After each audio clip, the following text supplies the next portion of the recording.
I said, in order to be a great investor, you have to dare to be different. If you want to beat the market, you gotta invest in stocks no one has heard of.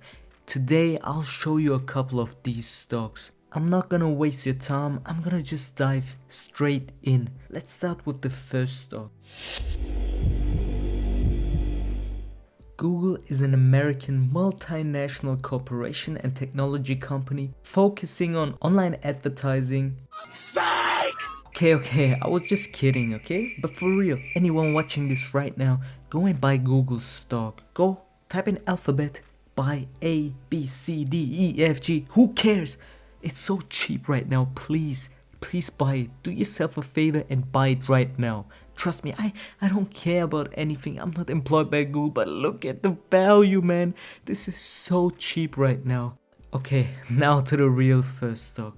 I'm gonna start off by something that's not as risky and is a safe investment in my eyes. Wolters Kluwer. Walter. Who? Yeah, you heard me right.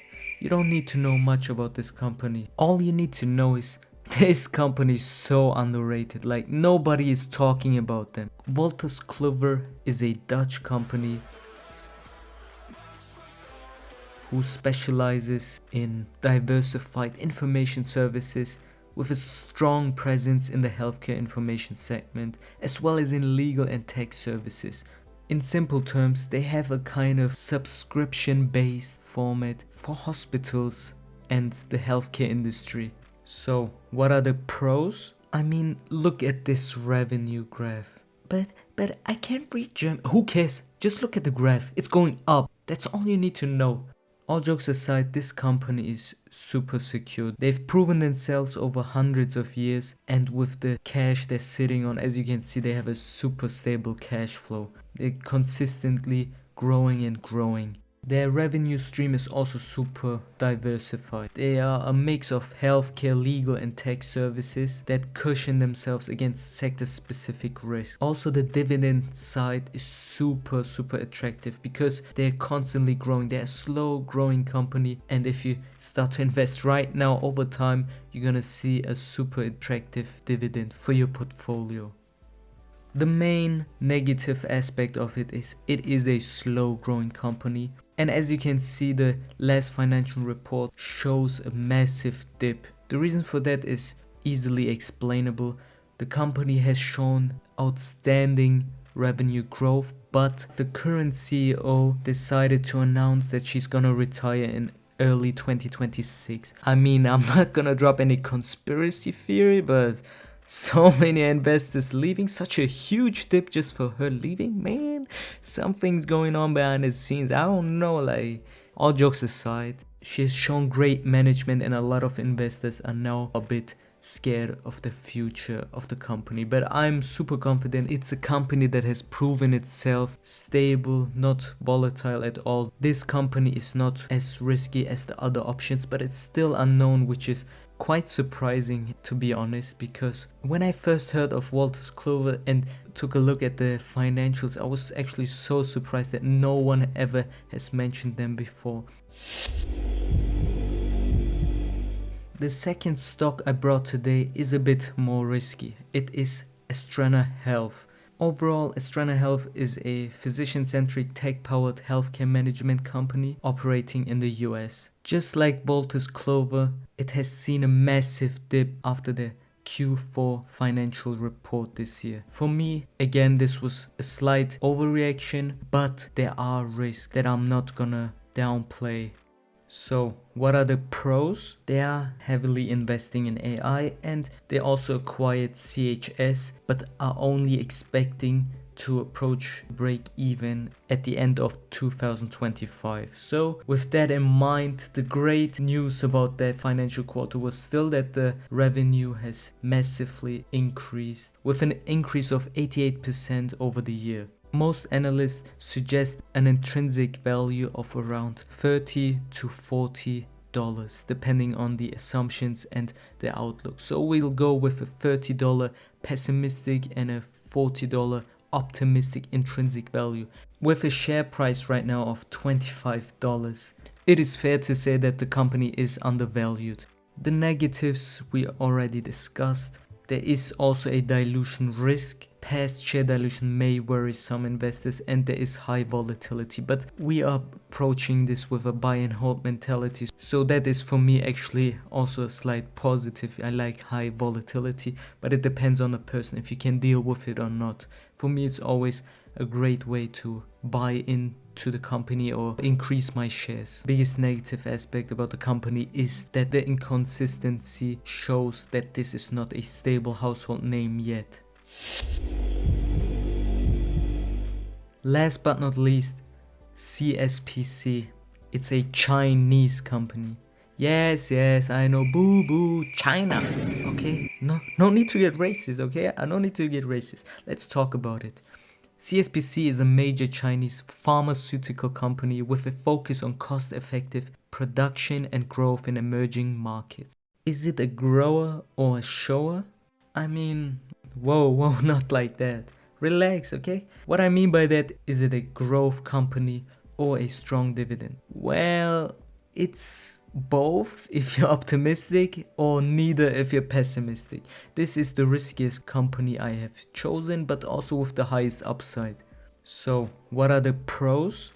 What you need to know about CSPC is that it has strong R&D capabilities. CSPC invests heavily in research and development, leading to a robust pipeline of new drugs. The company also holds a significant market share in China's pharmaceutical industry, particularly in oncology and cardiovascular drugs. The company is severely undervalued. It is trading significantly at a discount right now, with most experts having it priced around $10 per share, while it's being traded right now around 5 to 6. What gives me hope is there's a lot of insider buying right now, and there's a huge upside in growth. Also, the forecasted earnings show that it could prove itself as a solid company in the future. There's also a low debt risk, which supports that valuation. Also, it being a Chinese company, and I know the US doesn't like those, makes it also risky. The risk is kinda valid. China hasn't proven itself, and also the risk associated with currency exchange rates is also still there. Another thing to keep in mind is that the recent earnings have been declining over the past few years. Also, the dividend isn't fully covered by free cash flow, so caution is advised. To sum it all up, we have Wolters Kluwer, which is the strong, underrated company with low risk and decent rewards, while Astrana Health is the in-between, where you can see amazing growth potential but also a lot of downside, and CSPC is the straight no risk, no fun choice. For me personally, I decided to buy into all three companies, and I must admit, I'm not scared one bit. I'm actually quite confident because I just hold, man. I just hold. I buy and hold. As long as you're holding, I don't see any worry in the world, because I know Wolters Kluwer is gonna increase over time. It is such a stable company. I believe in it so much. Astrana Health also shows great upside, and CSPC, man, to be honest, I take all the profit they give me. If they go down, they go down. If they go up, I'm happy. They also pay a great dividend. So over the next couple of years, I am confident that I will see great returns in all three of these companies. If you're new to the channel and want to know more about me, just talk to me, man. Just talk to me, okay? By the way, my wife's listening right now. Hello? Yes, you can talk to me in private. You don't have to comment, okay? This comment section is for random people that don't know me but want to talk to me, you know? Anyway, I'm just trying to bring some goofiness, some fun into investing, because I think most investors are quite boring and the analysis is too financially driven. I'm not giving you any advice, even though I'm telling you to buy. And most importantly, just see this as a form of entertainment. Laugh at my mistakes, enjoy my good prophecies, and enjoy life, have fun. I guess I use this section as just to talk about what I'm thinking right now. I'm a Muslim, it is Ramadan. I started praying 5 times a day. Yeah, unsubscribe. I don't care. All I want to say is, man, in times like this, man, we need more love. We need more respect. We need more love. The internet is such a hateful place. And all the comments right now hating on me, I'm glad that it doesn't affect me because I have a lovely wife. I have a great life ahead of me. But I know that a lot of people are affected by it. And I wish I could help, man. Maybe one day. I always say you should just start by yourself. It is super hard to be the next Muhammad Ali, where you're getting a crowd of people together, spreading love and your message, getting it across to millions of people. But just start by yourself, you know. Just like MJ said, you gotta start with the man in the mirror. Be the best version you can. Have fun, enjoy life, do good things. You can make mistakes, don't hold a grudge, and don't look at your mistakes too much. Don't worry, okay? We all do. We all flip up from time to time. We all make mistakes. The most important thing is to learn from them and just to have a solution-based mindset. Okay, I messed up. What can I do now? No need to blame myself for the mistake. What now? How can I be better tomorrow? That's what you should be thinking. And just have fun, play video games. Don't listen to those people saying, you need to do this, you need to do that. And also stop watching those guys that are scaring you, that are telling you, oh, the market is crashing, this is happening. Who cares, okay? Stop making money off our fear. Stop with this. Stop giving them your time and attention. Just enjoy life. You don't need to watch me. You don't need to do anything. Just enjoy your life. Have fun. That's my message. Bye.